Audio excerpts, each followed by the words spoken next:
Well, Mary and Chris, congratulations. It's a pleasure to meet you. I really enjoyed your movie. Thank you. Thank you, Tom. Nice to meet you. Nice to meet you. So, before we get started talking about your film, if maybe you can share with our viewers how COVID has affected the two of you personally and also in relationship to bringing this film to people. Uh, it's been a Well, little tough. It's been a little tough. We're both very lucky to be healthy. And one thing I will say about this pandemic that has made me really good at counting my blessings, because I know that everyone has struggled in some way or another. But we were scheduled to be the opening night film at the Tribeca Film Festival, which is such an honor and such a big deal. And I was so excited to put on a fancy dress and go on a red carpet and thinking about what I was going to wear. And then the next thing I know, I'm spending the month of March in sweatpants, in my house and marveling at how ridiculous all that seemed, like what I was going to wear to the premiere. I would say though that we, as Mary said, we definitely have counted our blessings. I mean, as disappointed as we were, and we look back now. I mean, clearly, people have died. I mean, the country is in sort of disarray on some level. But our film is being shown. I mean, your audience just got to see the film, and at the end of the day, we made this film so people could see it and enjoy it. So, despite that disappointment in April and some disappointments afterwards, we feel pretty lucky that the audience gets to see it now. Well, we do feel lucky, and thank you for making it available.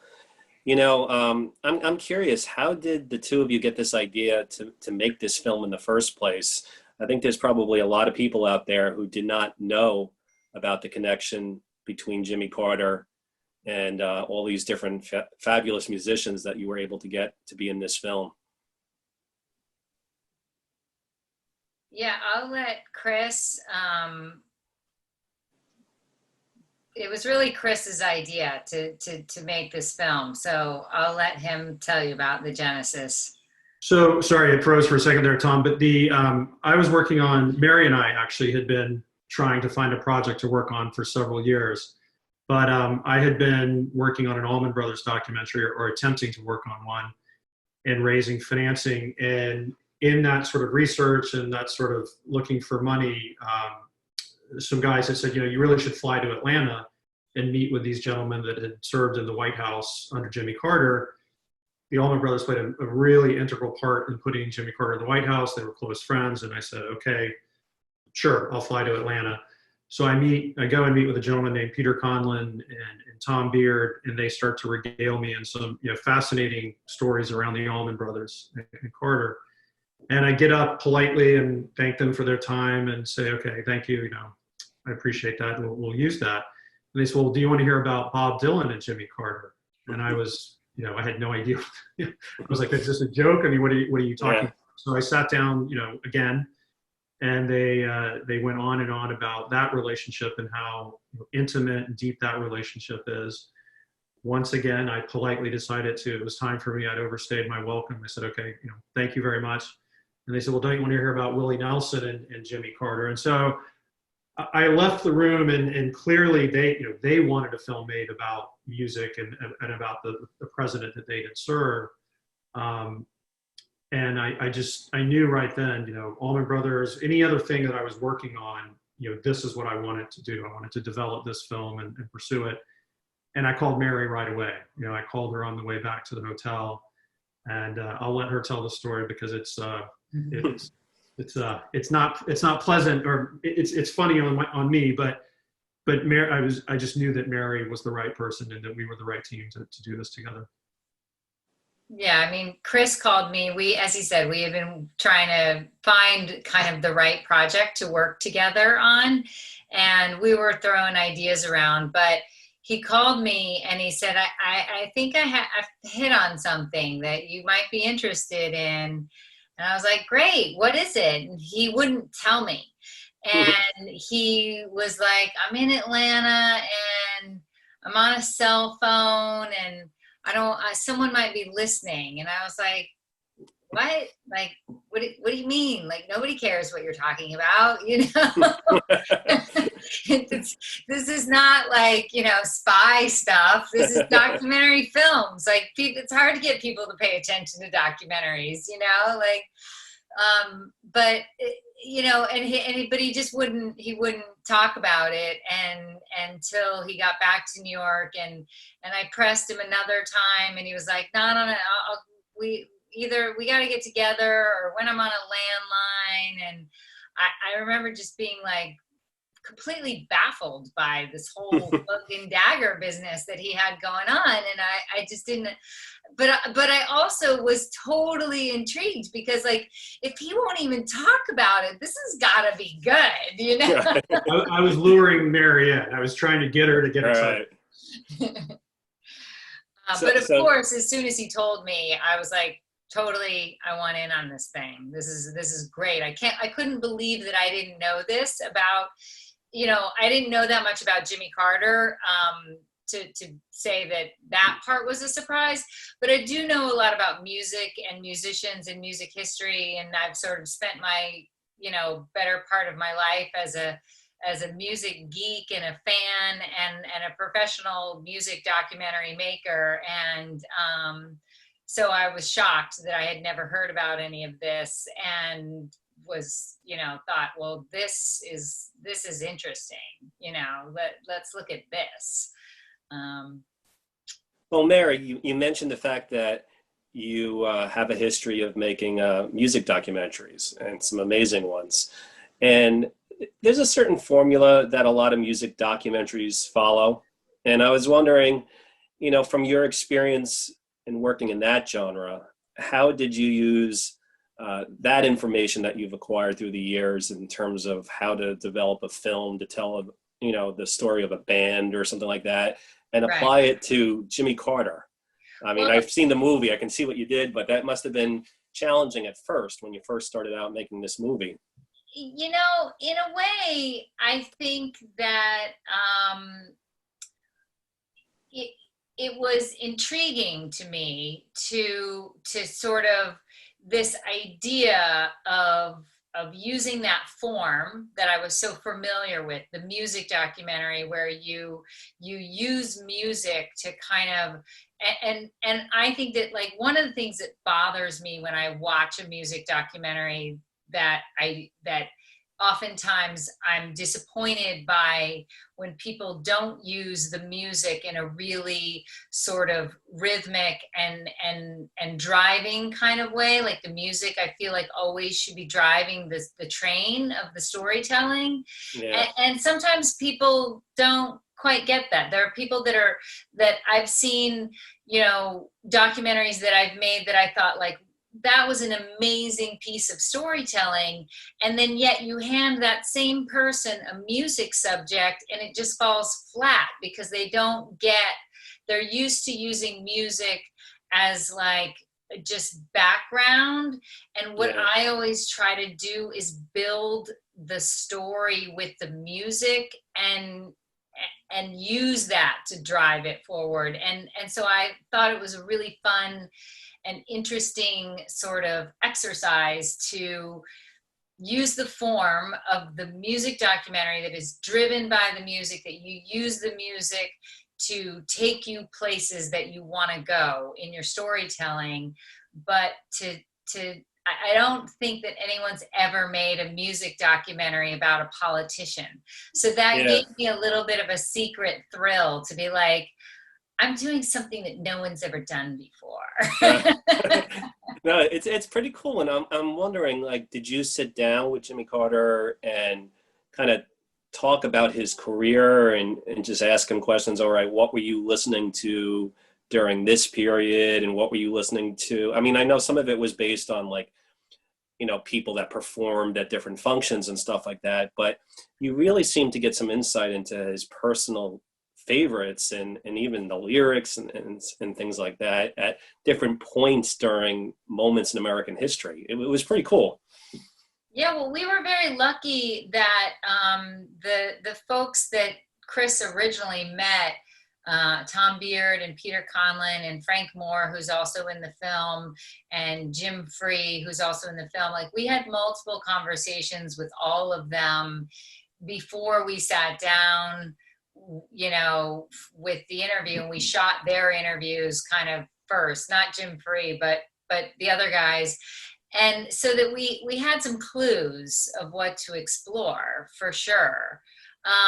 But also, yeah, I mean, you know, it was definitely a pretty, you know, well, we were lucky. We got 2 interviews with Carter, and the first one was only about 6 weeks after we had gotten the, you know, approval that Carter had said yes to the project.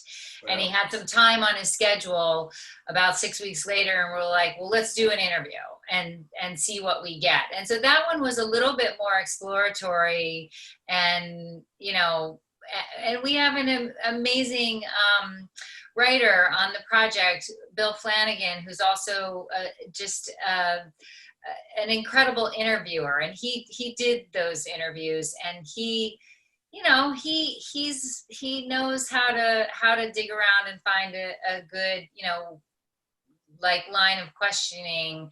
But we definitely obsessed a lot about the questions among the 3 of us, right, Chris? I mean, yeah, it was, I mean, the one thing I would say is that we, and there is a real demarcation between that first interview and that second one, but the commonality between both of them is, initially when he showed up for that first interview, he was all business, and he didn't know us from Adam, and, you know, who are these guys, and are they going to ask me about, you know, the hostages? Are they going to, you know, what are they going to? And, you know, as Mary said, Bill did a great job, you know, very quickly putting him at ease and making him realize that we were there to talk about music. We weren't there to cover ground that other people had covered. We weren't there to trick him or sort of, you know, try to be controversial. And you could see almost within the first 5 minutes, his face just light up in that sort of smile that, you know, we've all grown accustomed to. And it was fun. I mean, it was nerve-wracking on some level, obviously, but it was a lot of fun to see him enjoy that and talking about it. I think some people will be surprised at the level of music superstars that agreed to be in this movie. It's pretty incredible. And I was wondering, what did you encounter when you asked all these different artists to be in the film? Like, what was the typical reaction? I won't tell you that, but of the people that we went to, there were only 2 people that said no, and I'm pretty sure that those 2 people was down to scheduling. It had nothing to do with their feelings on Carter. You know, uniformly, people were very enthusiastic to participate. I mean, you know, such strong feelings that they have for him, such affinity that they have for him, that, you know, even with their busy schedules, whether that's touring, etc., you know, they were none too happy to participate and be, you know, and to tell the story and, you know, share their admiration for him. That's great.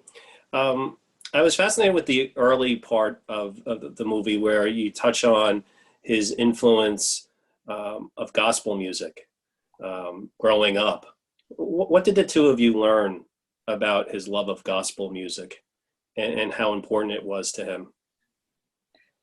Well, I'll start, and then Chris can jump in. But I think, you know, for me, I'm kind of a lifelong fan of gospel, and I've always loved that music. And you know, one of my favorite films that I've ever made was about Sam Cooke, who got his start in gospel, and I had learned a lot about gospel history from that project that I didn't know before.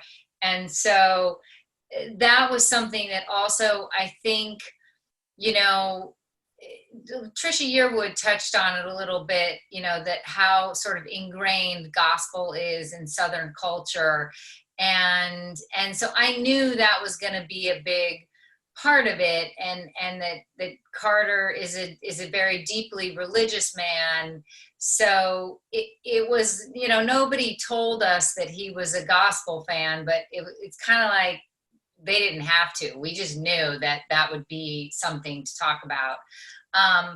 but I think what Andrew Young says in the film about Carter just knew all the words to the songs, whether he was in a black church or a white church, is very telling about his his upbringing. And I think that gospel, Carter kind of, to me, crystallized a little bit of this this sort of feeling that I've always had about music in and of itself, that the roots of it are in the divine, that the reason that we have these kind of religious experiences at a music concert, whether it's a rock concert or a dance DJ or or a gospel singer or P-Funk and George Clinton. I've had religious-esque experiences related to all different kinds of music in my life. And I think that Carter's connection to gospel is such a great example of that, that it was just not even a surprise to me at all that he would have such insightful things to say about that genre of music. And it's foundational. I mean, it is truly, and his musical taste and he loves all music, but that's truly the foundation for him. And to echo what Mary said, I mean, Bishop Curry talks about that, I think, fairly eloquently in the film. I've heard Tom Morello talk recently about music predates, human language, so I mean, it is just so deeply ingrained in all of us. And you really do see that with Carter. Yeah. One of the things that struck me watching your film, which I really loved, was his music taste, had tremendous range. And today, it seems that everything is so separate, if you're a Republican, maybe you like country music. I mean, I know there's people that don't fit into these categories, or if you're a liberal, you listen to this kind of music. And it was remarkable to see that Carter liked Dylan, that he liked Charlie Daniels, that he liked the Allman Brothers, that he liked jazz music, and that these musicians liked him too. And I was wondering, when you discovered in making this film that this was the case, and how you had something special here. I mean, I think I'll go first. Those initial stories that we heard that Mary described, we knew that we had something.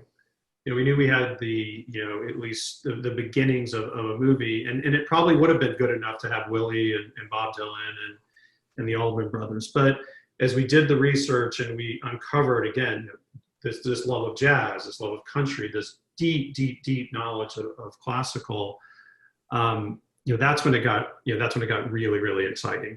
And again, it showed really all these different aspects and facets of this man. And you rightly pointed out, I mean, we know why, someone like yourself or myself or Mary like musicians, or they respect musicians or drawn to them.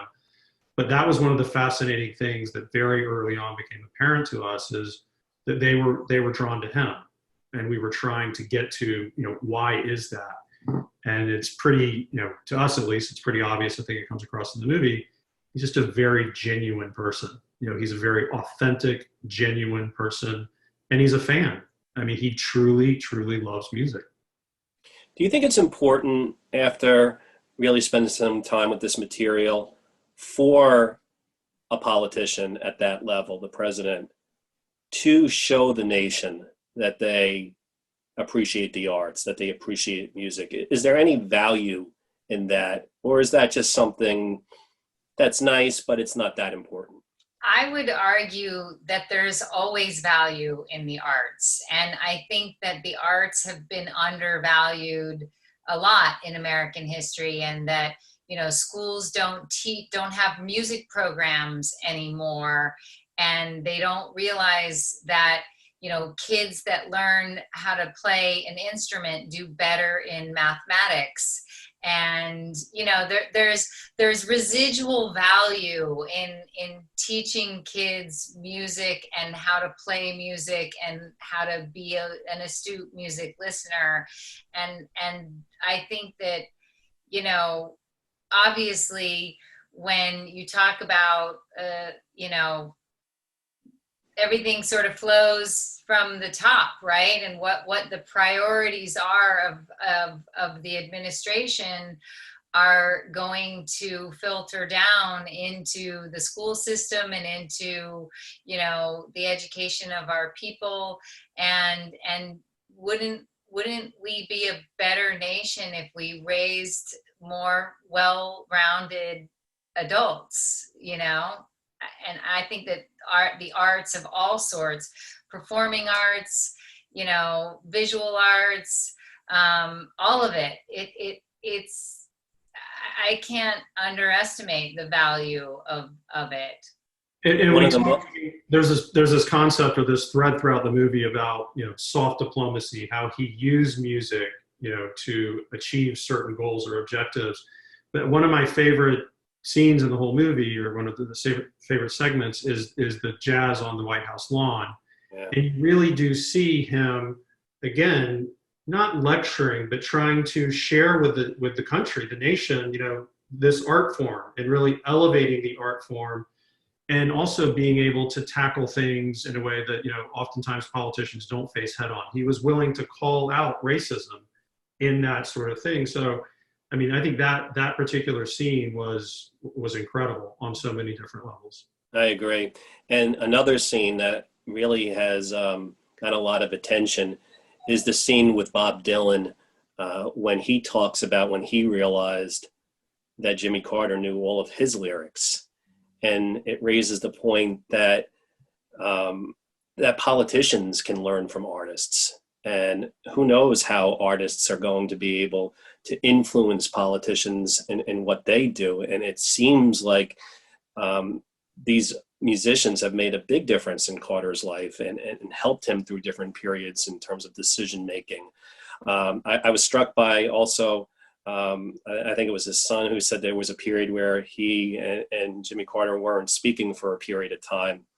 And was that his son, Yeah. I think? And that they just communicated through Dylan lyrics. That was remarkable. Jimmy Carter really knew Dylan, and that means something. That was a great piece of filmmaking, and I'm wondering what the two of you took away from those Dylan scenes. That was incredible. Well, thank you for that compliment. I think, well, just imagining those conversations, I was like, what interesting conversations those must have been. But, especially when you think about that time period, we've seen, the Obamas boogieing at the White House with, Beyonce and Jay-Z, and it doesn't seem that weird to us anymore, right? Right.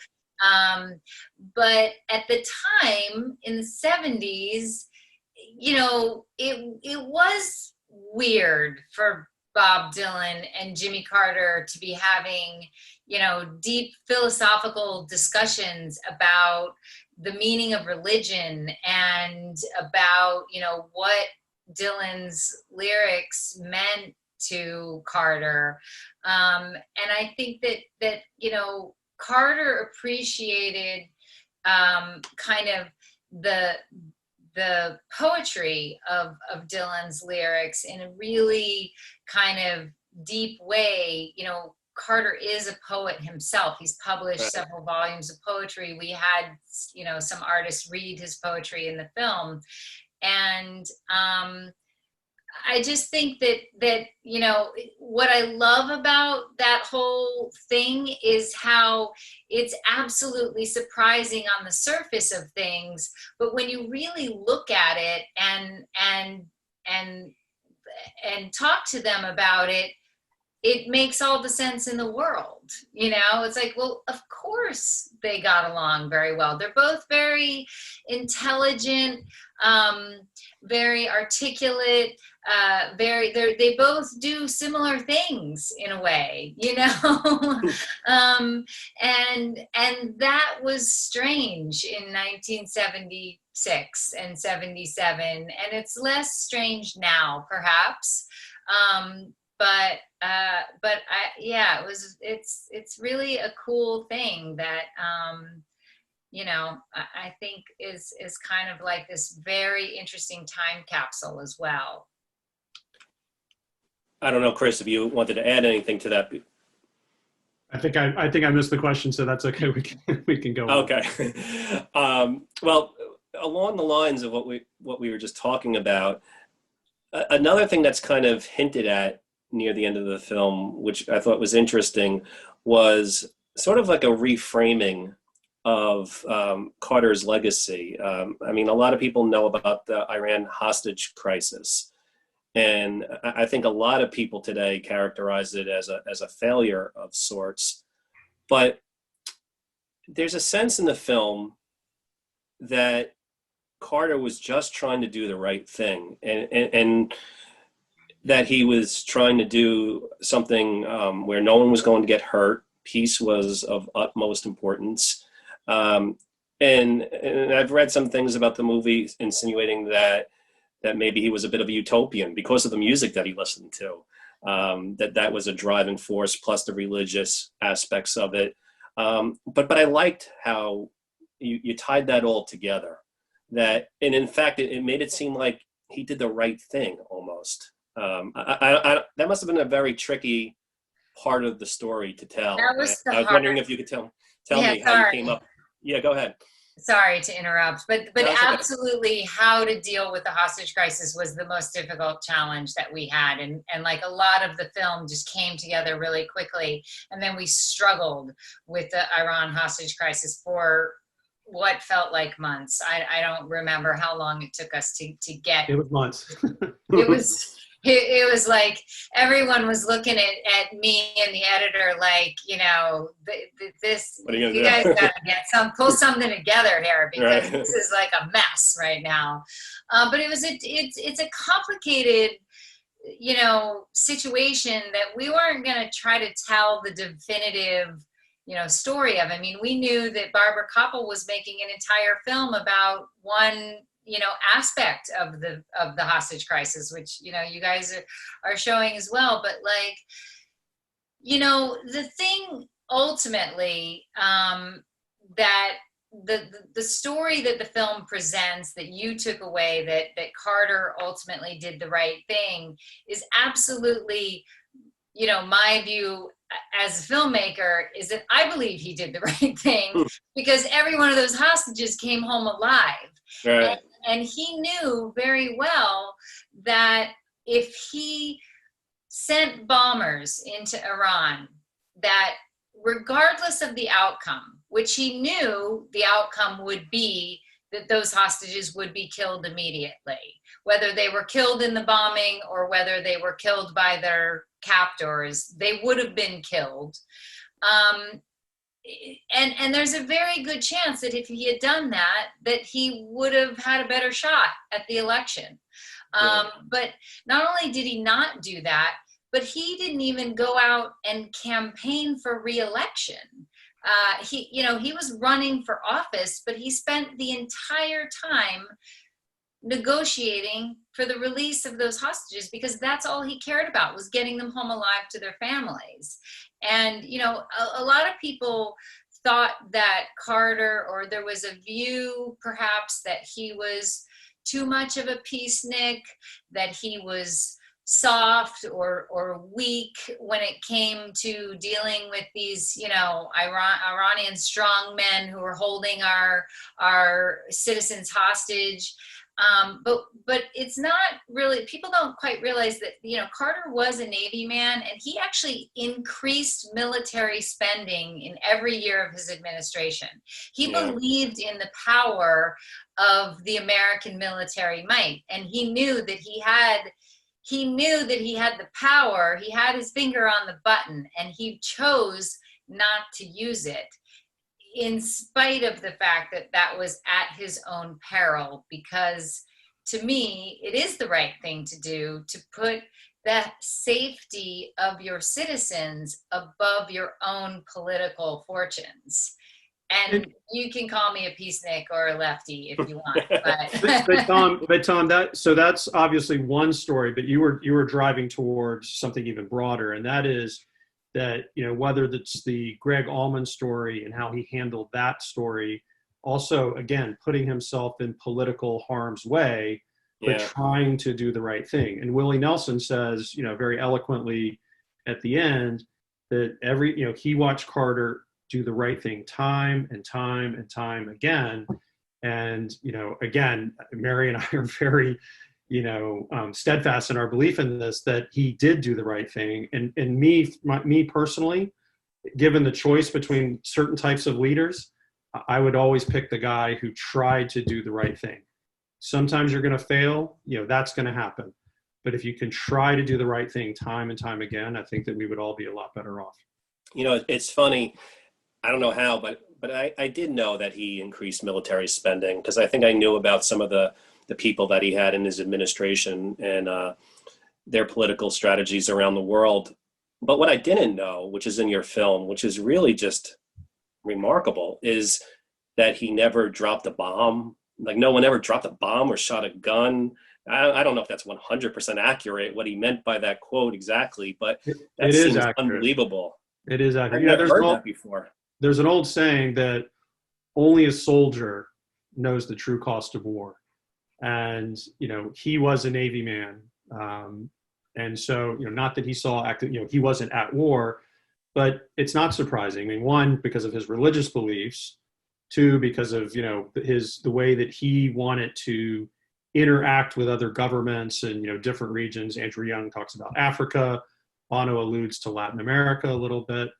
But it's consistent with who he is. I mean, that's just the way but Mary's right to say that he did know the power of it. I mean, we did have a mighty force. It paled in comparison, because when Reagan came in, it shot through the roof. But it was certainly stronger than when he got to office. Mary and Chris, I think a lot of people watching this don't know exactly who does what on a documentary. And we've been talking about the film, and people have seen it now. I was wondering if you could maybe each tell the audience something that you personally did on the film that you're proud of. I know you did a million things, but how did you put your stamp on this film? Wow, that's a good question. That is a great question. Do you want to go first? Well, I'll go first in that. I mean, clearly I developed it and put it together, but one of the things that I feel the most proud of is, one, hiring my good friend Mary and trusting her with this, with this story. And what a great job she did. And the other thing is just the team, just the teamwork. Mary and I, and this is no discredit to anybody on our team, Mary and I drove this. I mean, we've lived this for 2.5 years, and the sacrifices that we made and our families had to make, were significant. But we also had a really, really phenomenal team. And I think that in addition to the satisfaction from telling a great story about a great man in a very interesting message, I think that sort of collaboration that we had is definitely something that we're all proud of. And Mary? Well, I would say that, I'm one of the things that from the very beginning, like, there was a treatment that Chris and I wrote close to 3 years ago. and one of the opening lines of that treatment was something to the effect of, by, looking at the life and work of Jimmy Carter through the lens of music, we hope to give people a new perspective on somebody they thought they already knew.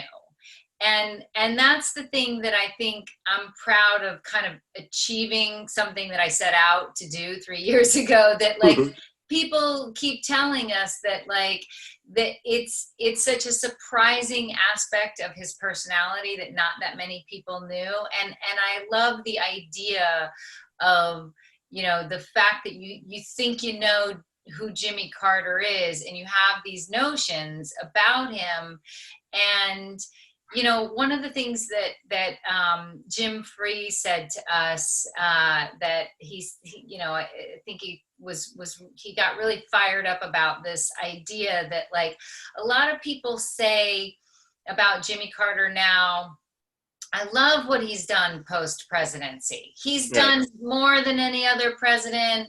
He's just done amazing things, and everyone can appreciate, you know, he's won the Nobel Peace Prize, he's fought disease, he's you know, monitored elections in Wharton, all the great things that he's done. It's amazing. But he wasn't a very good president.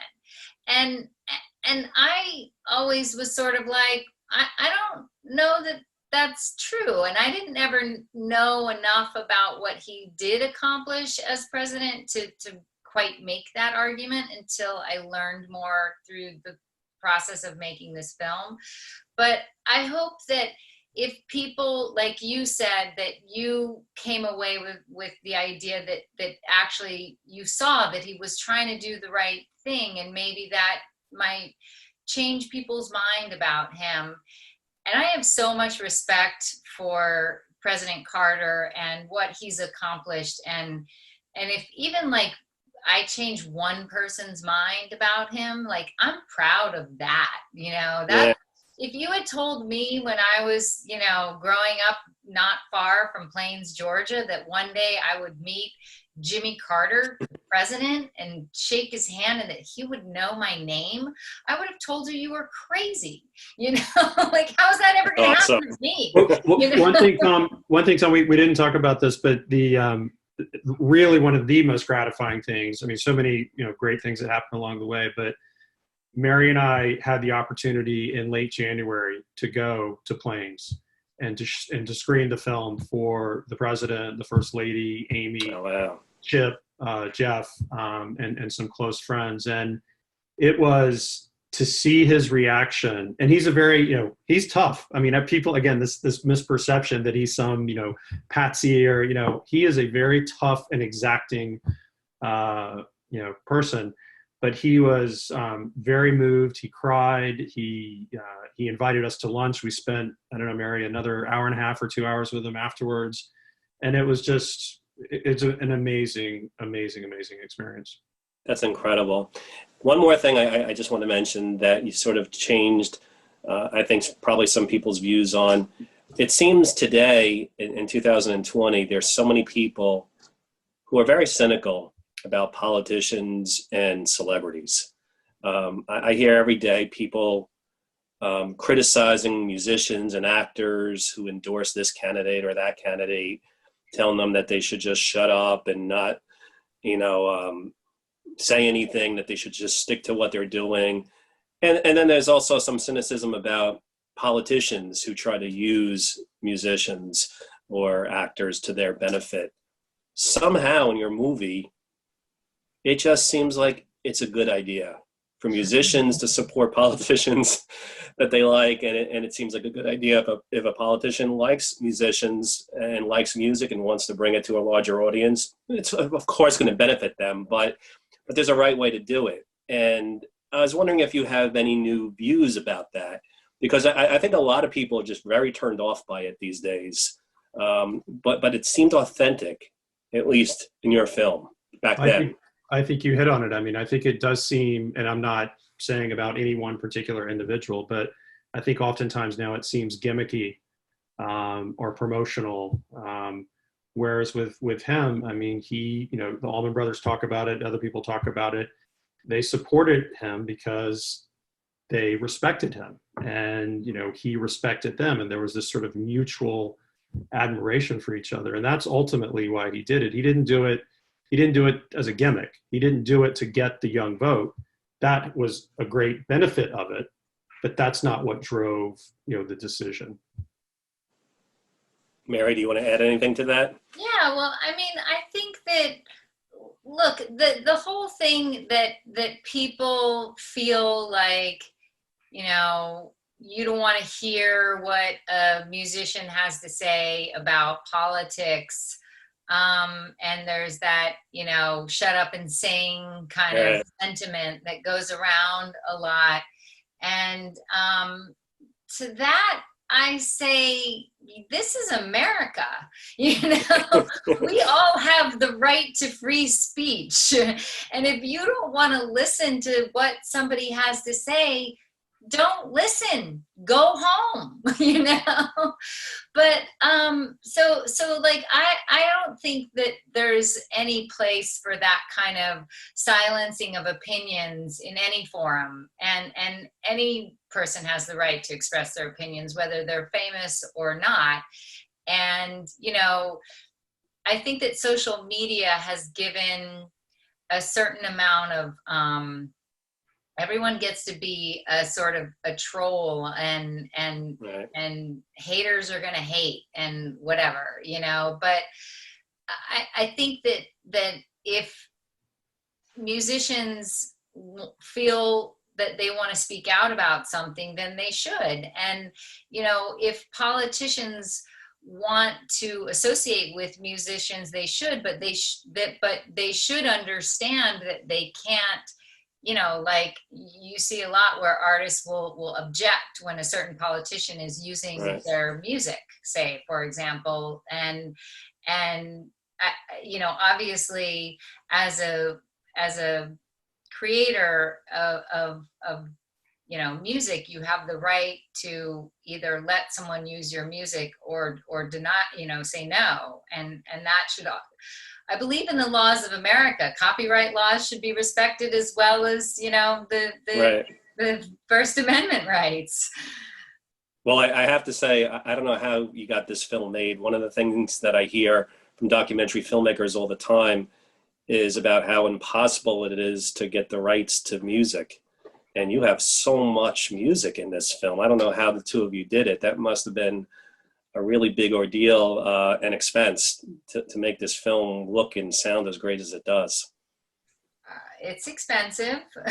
Well, and it's expensive, and it goes back to the team. I mean, obviously, you know, Mary and I were the driving force, but there was an incredible team, whether that's, you know, the archival footage guys or the music clearance guy. I mean, everybody on this project did an incredible job. Well, I want to congratulate the two of you, Mary and Chris. I think you did an incredible job. And I think, Mary, you said earlier that if you could change one person's view, that you will have felt that this was a success. And I think that my experience is probably like a lot of people's, where after watching this movie, I was like, I want to go back and learn some more about this time period. So, you know, I think that's due to the film that the two of you made. So once again, congratulations, and thank you for doing this Q&A tonight. And I can't wait to see what the two of you do next. Thank you so much. Thanks for Thank having you. me.